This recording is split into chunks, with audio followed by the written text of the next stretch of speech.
Oui, chers collègues, entretenir le patrimoine cultuel, bien sûr, surtout que la ville en est propriétaire, même si ce qui s'y passe à l'intérieur ne relève pas de sa responsabilité, il est important de faire face à ces obligations de propriétaire.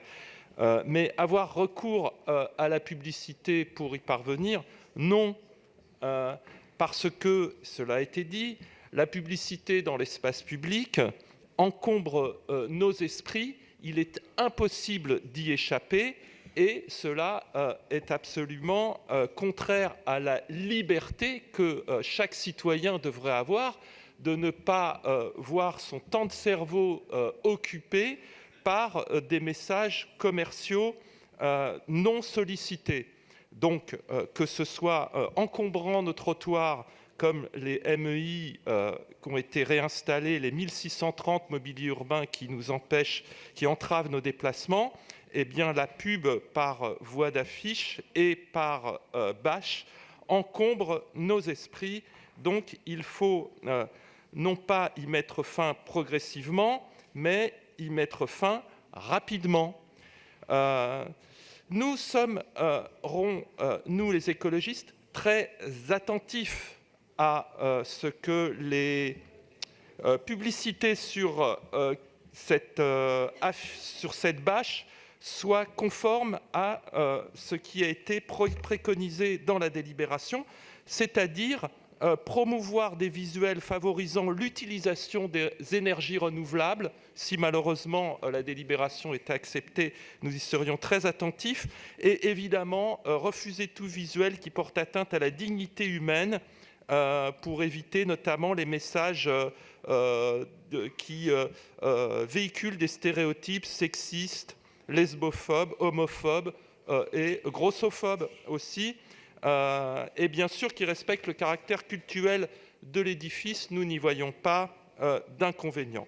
Cependant, pour terminer, je voudrais insister sur un point, c'est que notre règlement local de publicité interdit ce genre de publicité par voie de bâche publicitaire, mais elles ne sont autorisées que grâce à le Code du patrimoine qui dispose que par dérogation au règlement local de publicité, eh bien, il est possible d'afficher sur les bâtiments inscrits, qui doivent être rénovés.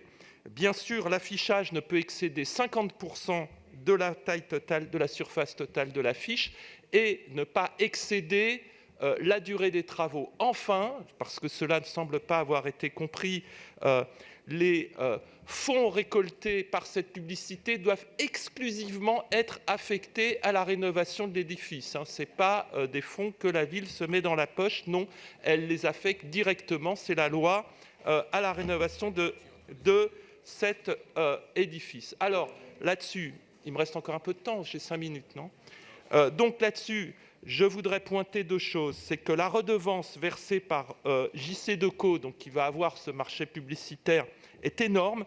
Elle va être d'1 568 000 euros, soit d'ailleurs 3 fois plus que ce qu'avait pensé verser la proposition qui n'a pas été reçue par la commission. Donc c'est énorme.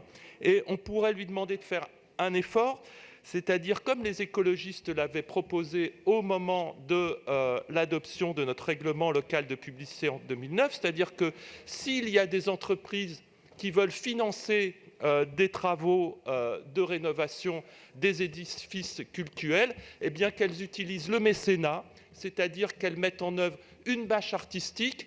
On tolérerait leur logo qui indique qu'elles ont financé la rénovation de l'édifice et cela nous permettrait de ne pas avoir de ces horribles publicités pour smartphones ou autres objets polluants, ou voire évidemment Ferrero Nutella, et de pouvoir mettre en œuvre cette rénovation. Donc je renouvelle cette proposition de mécénat qui nous permettrait de nous substituer à ces publicités horribles et qui nous permettrait effectivement comme cela maintenant tout le monde semble d'être d'accord, diminuer progressivement mais fermement la publicité dans l'espace public qui semble nous rassembler désormais, et je m'en réjouis. Merci Jacques Boutot. La parole est à présent à Madame Danielle Simonet.